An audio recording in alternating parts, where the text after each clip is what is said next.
Finally SSC পরীক্ষার result.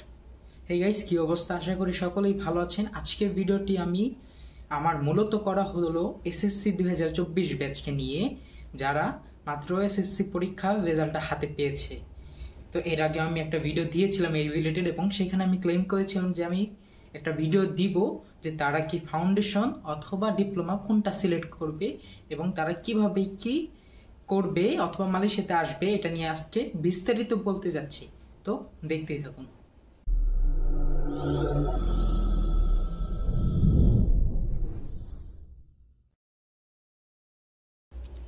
সাধারণত আমাদের দেশে 90% পিপল জানেই না যে এসএসসির পরেও বাহিরে অ্যাব্রোডে পড়ালেখার জন্য যাওয়া যায়। তো এই যে তারা জানে না, এর কারণে যারা আসতে ইচ্ছুক বাহিরে, তারাও এসএসসির পর আসতে চায় না। তারা মূলত জানে না এসএসসির পর আসলে কি ধরনের ফ্যাসিলিটি তারা পাবে বা কি সুযোগ সুবিধা তারা ভবিষ্যতে পেতে যাচ্ছে।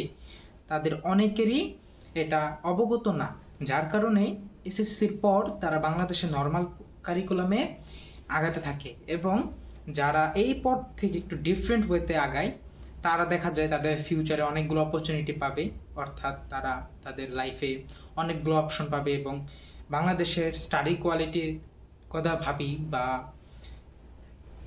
এর যেই ফিউচার যে অপরচুনিটিগুলো ভাবি, তার চেয়েও ভালো সুযোগ সুবিধা যারা এসএসসির পর মালয়েশিয়াতে আসবে অথবা এফডোটে আসবে, তাদের খুব ভালো একটা সম্ভাবনা আছে।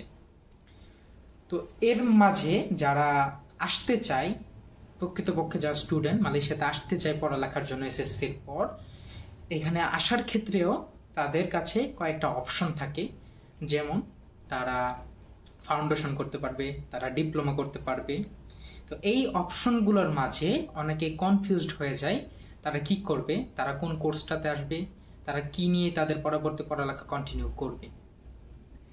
তো শুরুতে আমি যদি বলি, মালয়েশিয়াতে এসএসসির পর আসতে হলে মিনিমাম আপনাকে যে রিকোয়ারমেন্টগুলো লাগবে, আপনার সিজিপি অবশ্যই, অর্থাৎ জিপিএ অবশ্যই 3 পয়েন্টের উপরে রাখতে হবে।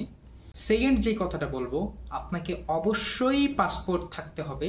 পাসপোর্ট ছাড়া আপনার এই বিষয় নিয়ে ভাবা বা এই বিষয়ে অগ্রসর হওয়ার কোনো ধাপই আপনি পার করতে পারবেন না। তো শুরুতে আপনার পাসপোর্ট প্রয়োজন। তো তৃতীয় যে বিষয়টা, সেটা হলো অনেকেরই এখন একটা প্রশ্ন আসবে, কেবল আমি এসএসসি পরীক্ষা দিলাম, আমার কাছে মার্কশিট নেই, আমার কাছে সার্টিফিকেট নেই, তো আমি কিভাবে বাইরে আসবো? তো এটার একটা খুব সুন্দর সলিউশন আছে। আপনি যখন আপনার রেজাল্টটা হাতে পাবেন, অর্থাৎ আপনি যখন আপনার রেজাল্টটা পাবলিশ হবে দেখতে পারতেছেন, তখন আপনি সরাসরি বোর্ডে চলে যাবেন। এখন বোর্ডেও অনেকগুলো প্লেস আছে, আপনি কোথায় যাবেন? তো আমাকে আপনারা ডিরেক্টলি নক করবেন, আমি আপনাদেরকে ডিরেকশন দিয়ে দিব কিভাবে কি করতে হবে। তো এটা নিয়ে কোনো টেনশন নেই, আপনারা চাইলে খুব শীঘ্রই আপনাদের মার্কশিট সার্টিফিকেট কালেক্ট করে ফেলতে পারবেন। তো এখন মেইন পয়েন্টে আসা যাক, আপনারা কি দিয়ে শুরু করবেন বা কিভাবে কি করবেন। তো শুরুতে যদি বলি ফাউন্ডেশন নাকি ডিপ্লোমা, সেই ক্ষেত্রে আমি অবশ্যই আপনাদেরকে ডিপ্লোমাটা সাজেস্ট করব। তো কেন ডিপ্লোমাটা সাজেস্ট করব? আসলে ফাউন্ডেশন হলো মালয়েশিয়াতে 1 বছরের কোর্স, যেটা এখানে বাংলাদেশের কলেজের মতোই, অনেকটা কলেজ বলবো না, এটা অনেকটা বাংলাদেশের মতোই। অর্থাৎ এটি 1 বছরে আপনাকে কলেজের যেই লেভেলটা, এই লেভেলটা এটা আপনাকে কমপ্লিট করতে পারবেন এই ফাউন্ডেশন আসলে। এখন এটার যেমন কয়েকটা বেনিফিটস সুবিধা আছে, ঠিক একইভাবে এটা অনেকগুলো ডিসঅ্যাডভান্টেজেস আছে, কিন্তু সাধারণত কেউ ডিসঅ্যাডভান্টেজগুলো বলে না। এখন বলা যাক ফাউন্ডেশনে কি কি সুবিধা। ফাউন্ডেশনে যদি আসতে চান, আসেন, সেই ক্ষেত্রে আপনি যে সুবিধাগুলো পাবেন, ফার্স্ট, আপনি 1 বছরে আপনার ওই লেভেলটা কমপ্লিট করতে পারতেছেন। সেকেন্ড, আপনি যে কোনো কোর্সে 1 বছর পরে যেতে পারছেন। থার্ড, আপনি ব্যাচেলর কম সময় করতে পারতেছেন, অর্থাৎ আপনি যেই সময়টা বাঁচাচ্ছেন সেই একই সময়ে, মানে 1 বছর আগে আপনি ব্যাচেলর করতে পারতেছেন। মালয়েশিয়াতে আপনারা হয়তো জানেন ব্যাচেলর 3 বছর এবং ফাউন্ডেশন 1 বছর, তো আপনারা 4 বছরে ব্যাচেলর শেষ করতে পারতেছেন। এই সুবিধাটা শুধুমাত্র ফাউন্ডেশন না, আমি ডিপ্লোমা ক্ষেত্রেও আসছি। তো ফাউন্ডেশনে এই সুবিধাগুলো আপনারা পাচ্ছেন। এখন আমি ডিপ্লোমাতে যাওয়ার আগে আমি ফাউন্ডেশনের যে অসুবিধাগুলো এগুলো আপনাদেরকে এক্সপ্লেন করি। তো ফাউন্ডেশন মানলাম 1 বছরে আসছেন, আপনি আগে গিয়ে পড়ালেখা কমপ্লিট করতেছেন, আপনি গ্রাজুয়েশনের জন্য ব্যাচেলরে যাচ্ছেন, অথবা অনেকেই চাই যারা ফাউন্ডেশন করে বাইরে চলে যাবে। এখন সবচেয়ে বড় কথা হলো যারা কিনা বলে ফাউন্ডেশন করে ইউরোপ কিংবা ইউএসএ তে কিংবা অস্ট্রেলিয়াতে যাবে, কথাটা আদেও কতটুকু সত্য অথবা কথাটা আদেও কতটুকু গ্রহণযোগ্য সেটা অবশ্যই আগে ভেবে দেখা উচিত। কারণ ম্যাক্সিমাম কান্ট্রিগুলো মালয়েশিয়ার এই ফাউন্ডেশন লেভেল করার পর তারা ভিসার যে ইস্যুটা, তারা ভিসা দিতে চায় না। ফাউন্ডেশনের পর তুলনামূলক মুভ হওয়াটা খুবই কঠিন বলবো না, খুবই কঠিন, কারণ ম্যাক্সিমাম কান্ট্রি ফাউন্ডেশনটা একসেপ্টই করে না।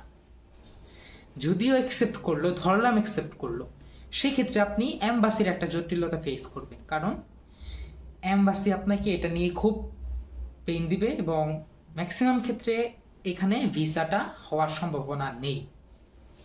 তো ফাউন্ডেশনটা টোটালি আপনাদের, যদি এই পরিকল্পনা থাকে আপনারা ফাউন্ডেশনে আসবেন, আসার পর অন্য কোনো কান্ট্রিতে চলে যাবেন, তো আপনাদের এই ভাবা থেকে একটু বিরত থাকা উচিত। আরেকটা কথা যেটা আমি বলবো, অনেকেই মনে করেন 1 বছর তো টাকা খুবই কম লাগবে, আমার আগে পড়ালেখা শেষ করতে পারছি, কিন্তু না, ফাউন্ডেশনের ডিপ্লোমা থেকে আপনার কম খরচ ঠিকই, তবে ডিপ্লোমাতে যদি হয় সেটা 10 টাকা 2 বছরে, আপনার ফাউন্ডেশনে সেটা লাগবে 8 টাকা 1 বছরে। তো আপনারাই ভেবে দেখুন, আপনি মুভ হতে পারছেন না, আপনার বাজেট কম, বাট 1 বছরে সেই ডিপ্লোমা 90% টাকাটা লাগছে, আপনারা কেন ফাউন্ডেশন আসবেন? এখন আমি যেটা বলতে যাচ্ছি, ডিপ্লোমার যে অ্যাডভান্টেজগুলো, আমি এটা বলার পর অনেকেই হয়তো তাদের ডিসিশনটাই চেঞ্জ করতে একটু ভাববেন। কারণ কি, ডিপ্লোমার বিষয়টা আপনি এখানে 2 বছর করবেন, কষ্ট তুলনামূলক ওই ফাউন্ডেশনের তুলনায় যদি টাইমের হিসাব করে সেই ক্ষেত্রে খুবই কম, তার অনেকটাই অর্ধেক, ঠিক আছে? তো ফাউন্ডেশন থেকে ডিপ্লোমাতে আপনার কষ্টের হিসাব করলে এভারেজে সেটা অর্ধেক। সেকেন্ড যে বিষয়টা, যারা এই যে প্রিভিয়াসলি আমি বলেছি ফাউন্ডেশন আসলে ব্যাচেলর 4 বছর লাগবে, সেমলি আপনি যদি ডিপ্লোমাটা করেন, ডিপ্লোমা হলো 2 বছর, রাইট? ডিপ্লোমা 2 বছর করার পর আপনি যখন ব্যাচেলরে এনরোল করবেন, যে কোনো ইউনিভার্সিটিতে মালয়েশিয়াতে ব্যাচেলরে এনরোল করার পর, মালয়েশিয়াতে সাধারণত ব্যাচেলর 3 বছর, তাই না? তো আপনি কিন্তু ডিপ্লোমাতে ক্রেডিট কাউন্ট হয়, আপনি কত ক্রেডিট কমপ্লিট করছেন, অর্থাৎ কতটুকু কমপ্লিট করছেন আর কি, সেই ক্রেডিটটা কাউন্ট হয়, অনেকটা ব্যাচেলরের মতো। এটাকে ইউরোপে অনেকগুলো দেশে মিনি ব্যাচেলর বলে থাকে আর কি, এক্সাক্ট আমার নামটা খেয়াল নেই, তবে এটা ওয়ার্ল্ড ওয়াইড, মালয়েশিয়াতে যেহেতু ডিপ্লোমা 2 বছর, এটাকে ওরা মিনি ব্যাচেলর বলে। তো সেই ক্ষেত্রে আপনি ডিপ্লোমা করার পর আপনি যেই ক্রেডিটগুলো কাউন্ট হবে তার 30% আপনি ব্যাচেলরে পাবেন। অর্থাৎ ব্যাচেলর যদি 3 বছরে হয়, 3 বছরে 30% টাইম আপনি মাইনাস করতে পারতেছেন। তো এভারেজে যেই টাইমটা দাঁড়ায়, আপনাকে কিন্তু অনেকটা 30 ক্রেডিট বলেন বা 30%ই বলেন, আপনাকে এভারেজে কিন্তু 1 বছরের মতো একটা টাইম কমে যাচ্ছে, কারণ ব্যাচেলর 3 বছর এবং 30%ও যদি হয় সেটা 1 বছরের মতো একটা টাইম কমে যাচ্ছে। খেয়াল করে দেখেন, ফাউন্ডেশন করার পর কিন্তু আপনি কোনো ধরনের জব করতে পারতেছেন না, আপনার কোনো ধরনের স্কিল নেই, আপনাকে কোনো ইন্টার্নি নেই বা কিছু নেই। কিন্তু ডিপ্লোমা করার পর কিন্তু আপনি জবের জন্য একদম প্রিপেয়ার্ড, আপনার স্কিল আছে, আপনার প্রপার নলেজ আছে এই বিষয়ে, আপনি যে কোনো একটা জবে যেতে পারতেছেন ডিপ্লোমার পর। পাশাপাশি আপনি সেই জব করার পাশাপাশি ব্যাচেলরটা করতে পারতেছেন, এবং সেটাও মাত্র 2 থেকে 2.5 বছরে।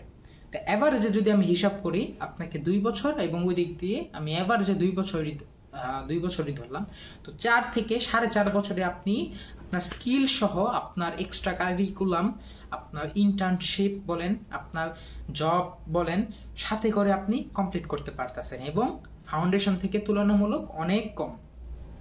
আমার নিজের এই টাইপের এক্সপিরিয়েন্স আছে, যার কারণে আপনাকে আমি শেয়ার করছি কথাগুলো, হয়তো আপনারা বুঝতে পারবেন আমি কি বুঝাতে চাচ্ছি। তো এখন যদি আমি এভারেজে একটা কথা বলি, ফাউন্ডেশন কিংবা ডিপ্লোমা কোনটা আপনার জন্য বেটার হবে? যদি আপনার মেন্টালিটি এইরকম থাকে যে আমি এমবিবিএস করবো মালয়েশিয়াতে এমবিবিএস এ অ্যাপ্রক্সিমেটলি 80 লক্ষ বিডিটি থেকে শুরু হয় এটা, এবং আমাদের ভার্সিটিতে এটা 1 crore টাকার মতো। তো আপনারা যদি চান যে ফিউচারে ডক্টর হবেন, এই বায়োলজি রিলেটেড বা এমবিবিএস এর কথা যদি বলি এমবিবিএস এ যাবেন, সেই ক্ষেত্রে ফাউন্ডেশনে আপনার আসা ছাড়া কোনো ওয়ে নেই, আপনাকে ফাউন্ডেশন অবশ্যই আসতে হবে। আর যদি বলি আপনারা আদার্স যে সাবজেক্টগুলো সেগুলোর ক্ষেত্রে কি করবেন, সেগুলোর ক্ষেত্রে চোখ বন্ধ করে আপনারা ডিপ্লোমাতে চলে আসেন। এটা অবশ্যই আপনাদের জন্য বেটার হবে, কারণ অনেকেই ভাই আপনাদেরকে বলবে যে ফাউন্ডেশন আসেন আপনারা বেটার অপশন পাবেন। আসলে তারা হয়তো জানে না ফাউন্ডেশনের বিষয়টা কি, তারা জাস্ট ওই একটা বছর সময়টাই দেখলো, তারা আদার্স যে অপরচুনিটিগুলো এগুলো দেখলো না, যার কারণে তারা ফাউন্ডেশনটাকে প্রমোট করতেছে। তো অবশ্যই কথাগুলো একটু ভেবে দেখবেন, এবং আপনারা এখন নিজেরাই বিবেচনা করতে পারেন যে ফাউন্ডেশনে আসবেন নাকি আপনারা ডিপ্লোমাতে আসবেন। তো এই বিষয়ে আপনাদের যদি তাও কোনো প্রবলেম হয় অবশ্যই আমাকে নক করবেন, ডেসক্রিপশনে আমার হোয়াটসঅ্যাপ কিংবা ফেসবুক আইডি দেওয়া আছে। এবং আরেকটা কথা যেটা বলতে চাচ্ছি আমি, যারা এসএসসি 2024 ব্যাচ, যারা মাত্র রেজাল্ট পেলো, তো তাদের একটা অপরচুনিটি আছে। অপরচুনিটিটা কি, আমি অলরেডি অনেকে যারা মালয়েশিয়াতে আসতে চাচ্ছে তাদেরকে নিয়ে একটা হোয়াটসঅ্যাপ কিংবা মেসেঞ্জার গ্রুপ ক্রিয়েট করেছি, আপনারা সেইখানে জয়েন হতে পারবেন, ঠিক আছে? তো আমাকে অবশ্যই নক করবেন, আমি জয়েন করে দিব। আর প্রসেসিং এর যে ব্যাপারটা, যদি আসতে চান অবশ্যই আমি এই ব্যাপারে হেল্প করবো, কারণ আমি যা বললাম আমার নিজেরও এই ধরনের এই সেম এক্সপিরিয়েন্স আছে। আসার আগে আমি খুব রিসার্চ করে নিয়েছি এই বিষয়গুলোতে, তো আপনারা ইজিলি চলে আসতে পারবেন। এবং অবশ্যই যেহেতু খুব টাইম লাগে, মার্কশিট কিংবা সার্টিফিকেট কালেক্ট করতেও টাইম লাগে, তো আমি প্রপার একটা গাইডলাইন দিতে পারবো আপনাদেরকে। আপনারা সরাসরি আমার ইনবক্সে চলে আসুন, আমাকে নক দিন, এবং আশা করা যায় একটা ভালো ফিডব্যাক পাবেন। তো আজকের ভিডিওটি ছিল এই পর্যন্তই। তো সবাই যাদের রেজাল্ট ভালো হয়েছে আলহামদুলিল্লাহ, যাদের তুলনামূলক একটু খারাপ হয়েছে হতাশ হওয়ার কিছু নেই, পরবর্তীতে ভালো করবেন ইনশাল্লাহ। তো আসসালামু আলাইকুম, আল্লাহ হাফেজ। পরবর্তীতে এই রিলেটেড আরো অনেক ভিডিওতে দেখা হবে।